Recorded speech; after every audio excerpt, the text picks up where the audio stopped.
some things on resumes stand out. It's not right or wrong. It just is what it is. Beating North Carolina, that's kind of you went to Harvard of the basketball world. Everybody likes a good appetizer, a little bruschetta, fried calamari. Sure, why not? But the meal's defined by the main course. Penn State off to one of their best starts in history, but so far winless in the Big Ten. Michigan at home tonight. Bon appetit. Well, Marty, a thrilling opening round here today at the 61st Sonny Hanna Amateur. This is a course that's featured the likes of Tiger Woods, Ricky Fowler, Jack Nicklaus. When you're out here, you never know who you're looking at if they're going to be next. I asked Rob Scuderi if the team was playing for Dan Bosma's job at all this series, if that was on their mind. He said no, they were just focusing on Game 7, but it could be very well on their mind soon. But this game is about so much more than just two players. Mike Tomlin says it's about culture. He says their culture conflicts with our culture because we both want that trophy. All right, it's time for my game of the week pick. Now, last week I made the mistake of picking the road team to drop me to 1-2. Do I have the stomach to do it again? Well, I brought my antacid. Roll Tide, give me Kerwinsville. I'm just making friends all over the state of Pennsylvania right now. All right, guys, so many short passes in the spread offense, but, that's kind of setting up the deep pass. Talk about this play that was able to open up the Somerset game for you. Coach, go ahead and let that one roll. What were you seeing there, Brandon, that let you know that Matt was going to get the ball? Hey, guys, yeah, everything's canceled. What do you mean everything's canceled?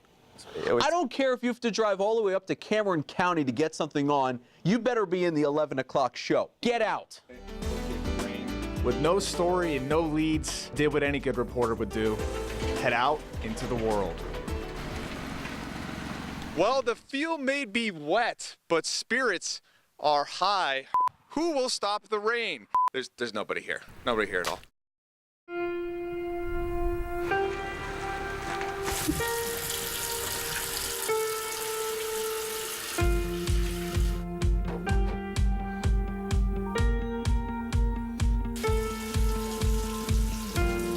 It's hard to compare to something because nothing's really like it. It's like going to your friend's house, but instead of it's like living with your friend's parents kind of thing.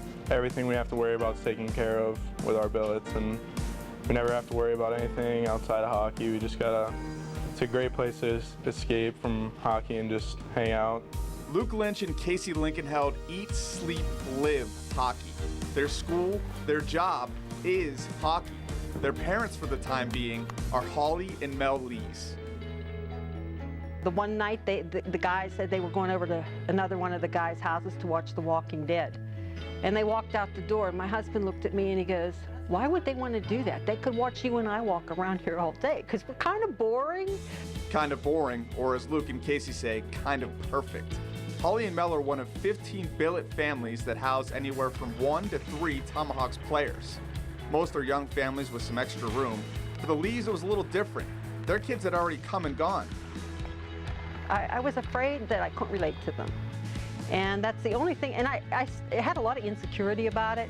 And the respect is just unbelievable that the boys show towards us. We're not here to replace their mom and dad. We're kind of the surrogate parents.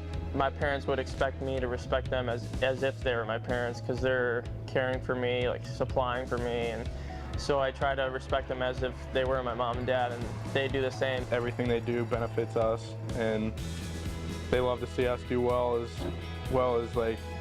we like to see Mel finally got his job that he's been working for, so that makes us pretty proud as well. And with that respect also comes responsibility. Beyond just coming home on time, there's the Lee's 5-year-old grandson Bailey, a little hockey nut who wants nothing more than to be a part of the team. It was important for me for him to see kids that are, older, that he can look up to. He sees them on the ice, he gets so excited. He doesn't know how to read yet, but he knows every single player on the Penguins, so we can sit down and watch a hockey game with him even though he's 6 years old, and he can interact with us that way.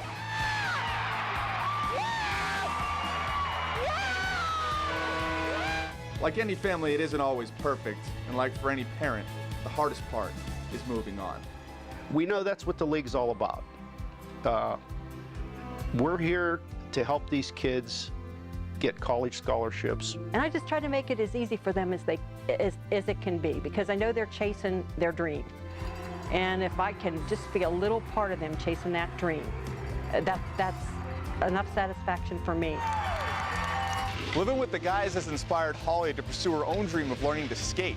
Every week she's been coming here to take lessons to join her grandson on the ice, and says she even plans to pick up a stick. In Johnstown, Pat Welter, 6 Sports. If you've been to the Ferndale gym lately, your ears might still be ringing. The place gets packed. One reason is Ray Hinton, who went over 1,000 career points Monday. But he didn't get there alone. This team considers themselves a family, and that means sticking together in good times and bad. How do you measure success? Is it in points scored? Because Ferndale's Ray Hinton has over 1,000. Is it in fans in the seats? Because this gym is absolutely packed. Or is it something bigger than that? For Ray and the Yellow Jackets, it's about becoming a family. Everybody here is just so together. There's no different social classes. Everybody's friends. We're all one big family. Being at a smaller school, it allows us to really stay close-knit, tight, and I believe, not just in our team, but it's starting to bleed over into the community, into the fan base, into the students. It's not just my 1,000 points, it's everybody's 1,000 points.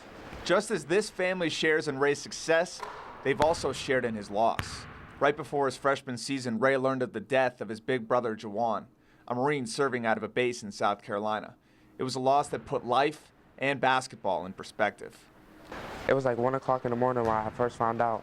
And my mom, she was asleep. So she came up and it was 7:30 in the morning. She came up crying and she said, I wonder, this makes me question why God does things like this.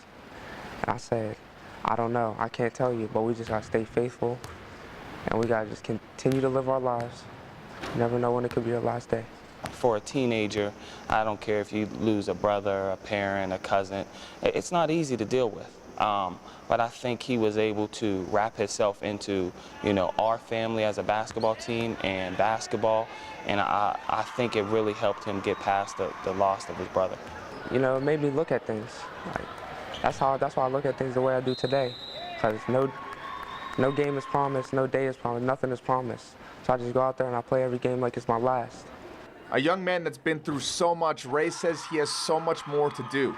He'll carry the memory of his brother with him on and off the court and honor him the best way he knows how. Win. I dedicate all my games to him because I know he would be proud if he was here watching. I remember when I was little, I used to always play basketball with him. And, I know he's proud of me. I asked Ray's mom, Jessica, what she thinks is next for him. She said D1. Now, no D1 offers yet, but he has received interest from Mercyhurst, Mansfield, Davis, and Elkin. From the time I spent with them, I wouldn't rule anything out. Hey, guys. What's up, Maria? Hey, George. Oh, yeah. Pat, what is going on in sports today? I don't know. I'm about to find out. Canceled? Jameis Winston stole crab legs? So what did the glove say to the ball? Catch you later. Hey, guys. Yeah, everything's canceled. What do you mean everything's canceled? I don't care if you have to drive all the way up to Cameron County to get something on. You better be in the 11 o'clock show. Get out. With no story and no leads, did what any good reporter would do. Head out into the world. Well, the field may be wet, but spirits are high. Who will stop the rain? There's nobody here. Nobody here at all. Well, one team today must have done a rain dance. Discouraged and beaten down from the weather, in a moment of clarity, it came to me. I knew the source of my issues. Why do you hate sports so much? What are you talking about? You know exactly what I'm talking about, Tony. Pat, I don't control the weather. I know you control the weather, and I know you can make it stop. Hey, be careful, those floors are slippery. Hey, mister, wake up. What? Where am I? You're in hockey heaven. Does it ever rain here? No, it's just hockey all the time. Hockey! Wake up. Hockey. Pat, wake up. You're dreaming. What? You're dreaming. Hockey. No. We cover hockey.